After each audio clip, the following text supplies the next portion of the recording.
Hello, I got a new gouache palette with a portable cup and this little paintbrush holder. It's a pretty good size little travel set. It's going to be outdoor painting weather, so I wanted to get something to take for gouache painting too, because I like to do that more these days. There. So this is one of the the ones that are supposed to help with keeping the paints wet longer, because gouache is kind of hard to re-wet sometimes. It's always better when it's in this the right consistency. So I went and pulled out my gouache swatch sheets. These are some of them. I've got several different brands that I use. Daniel Smith, there's some Winsor Newton, and Schminke, and my M-gram. I have a bigger sheet than this. I guess I didn't grab the second half, but I have quite a bit of the M-gram gouache too. So I went and picked some of my favorite colors that I know will be decent for doing outside landscape stuff. Hopefully those will work. I do some illuminated manuscript type of things using gouache also, and I use the Schminke, the more traditional colors that are historical, so they don't always make the best natural landscape colors, so I tend to have a lot of Schminke already. But I think I have a Sketchbox subscription, and a lot of gouache from brands that I have never tried before ended up in that, the Holbein and the Shinhan, and I figured that those would be great to take out and test. So I'm not gonna use my go-tos. I'm gonna use something that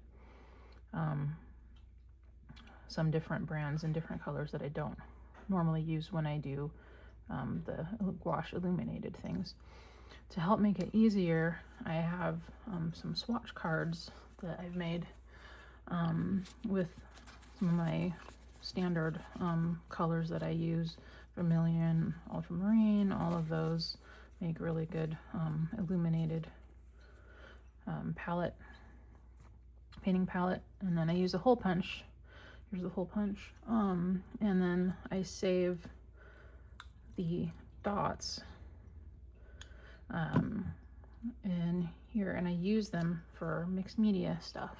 So I'm gonna put them in here, and I'll use those later. And I found some kind of cute hole punches too. Here's a little Shiba, little Japanese dog, and there's a few other different kinds, some cherry blossoms, and there's some star shapes in there too. And then what I have done with those in the past was use them to make like a mixed media kind of card. So here's a couple of those that I had from before, little mountains with just extra scraps of painted watercolor paper. I just kind of did a little collage just to see what I could make, and I liked these ones the best, so I kept them. So these are the winners of what I'm gonna use. And what I did was drew out the sizes and then just swatched them on the paper to see. This Holbein violet, I'm just not going to use that, or this orange. That these don't occur in the types of landscape paintings that I like to do. So those ones are off on the side. So I'm going to take these and then start filling up my new palette, and I'm probably gonna mute this out and then just play music. And then when I'm done, I'm gonna use this Hemi gouache spray, because it's apparently got some antibacterial properties to it. I don't have a Hemi gouache palette, so this seemed like it might have good, yeah, minimizes bacterial growth. In my prior palette, I did end up wasting quite a bit of paint because it did mold. And I know that's a problem with gouache.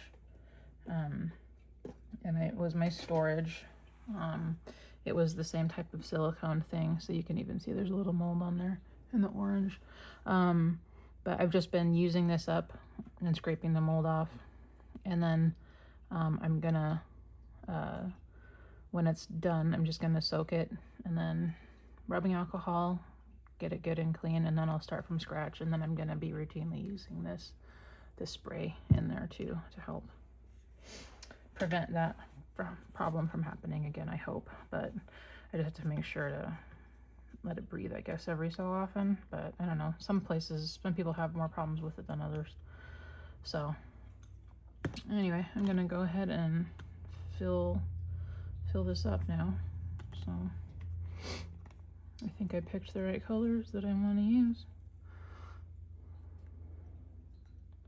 And after that, I will probably do another painting with the gouache.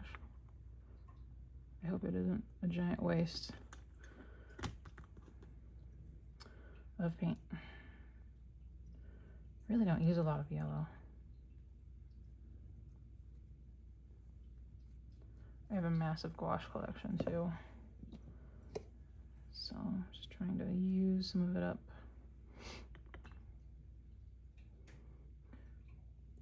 And I hope these don't all get moldy and funky again, but I'm gonna try to be a little more proactive this time. Oh, and I also learned just use distilled water.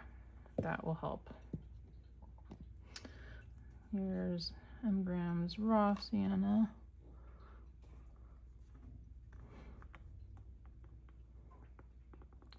These ones always have a lot of binder separation, but they still turn out okay.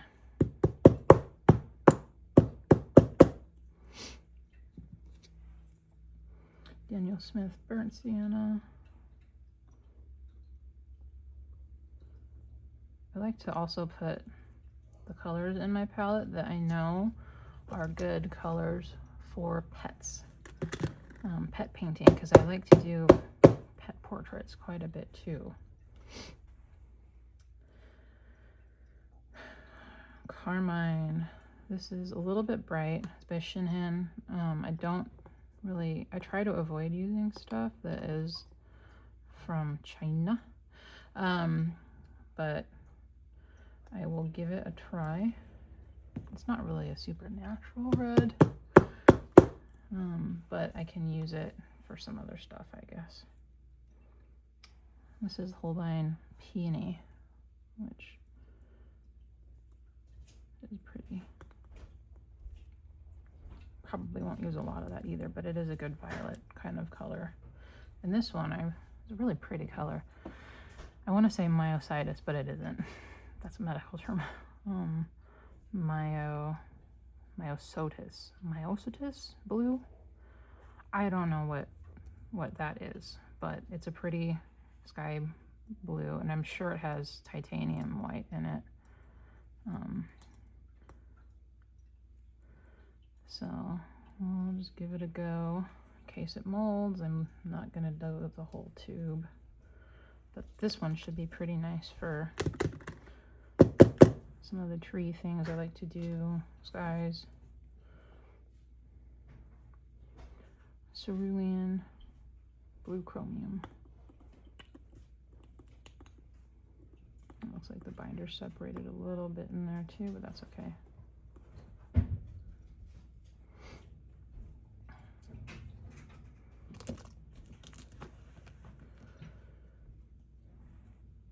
Cobalt green pale. This one's a pretty color. This is what came in my Sketchbox subscription, so I don't mind sacrificing it to the paint gods if I have to.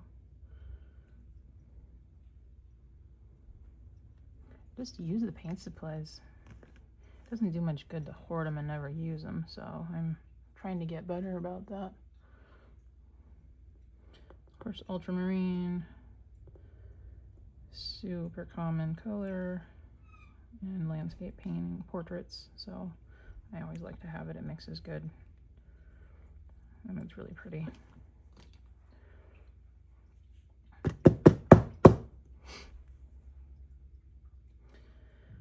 I don't really use Prussian blue a lot, but I'm finding that I like to just kind of do some of my own color portrait or color substitutions, and I may not stick with what the color actually looks like in real life.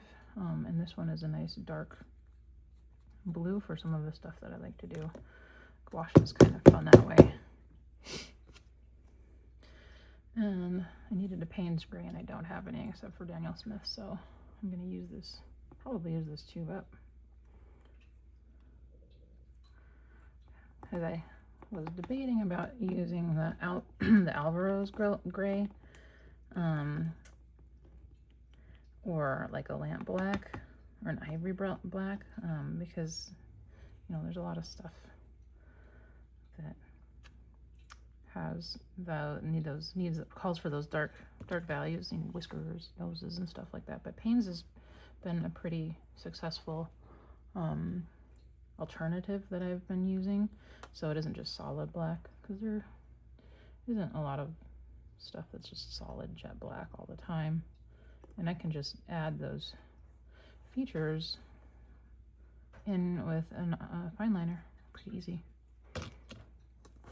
So these are two different sap greens. They both say sap green. Schmincke, the designer gouache, and then the Daniel Smith. So the Schmincke has PY3, PG7, and PY42, and this sap green from Daniel Smith has Quin Gold, PO48, and Nickel Azo Yellow, PY150. So it's a completely different depth to it, and here they are side by side, Daniel Smith, and this one, Schmincke's sap is a little bit lighter, maybe a little more yellow. So I'll put some of this. I do use a lot of green too in landscape stuff.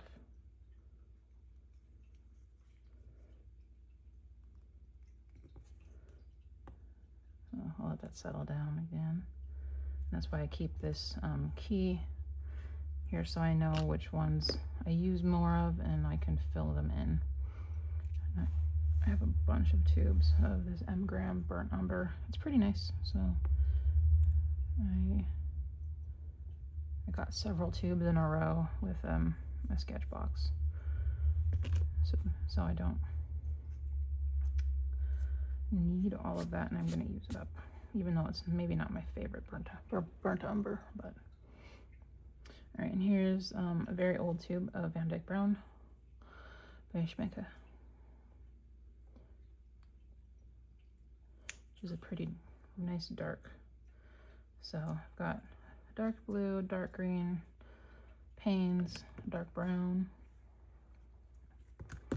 and I'll give it a spray.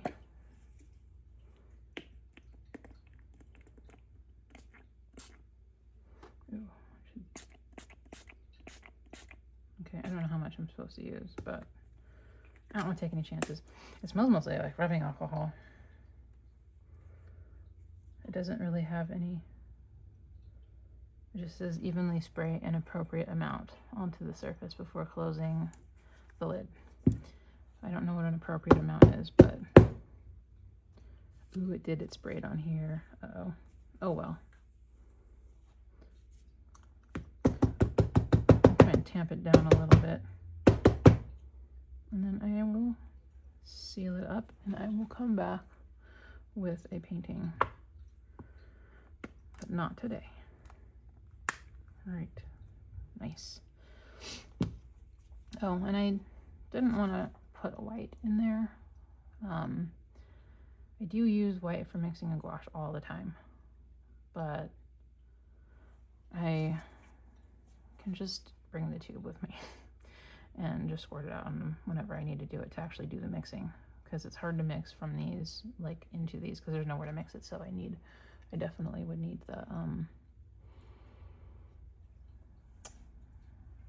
the palette to do it. So, and this one, I think this one is the mixing white, the zinc white. The titanium is not good with mixing because it's, I don't know, heavier pigment. Anyway, this one is less transparent, or more transparent apparently. And the TD, the titanium white, is less transparent, but they both look white to me. But I do notice a difference if I'm trying to mix both of them with stuff. The colors separate out a lot with the titanium. So I'll carry this with me, and that'll be my nice little go-to gouache little palette that I can bring with me whenever I need to do some outside stuff later this year. All right, thank you.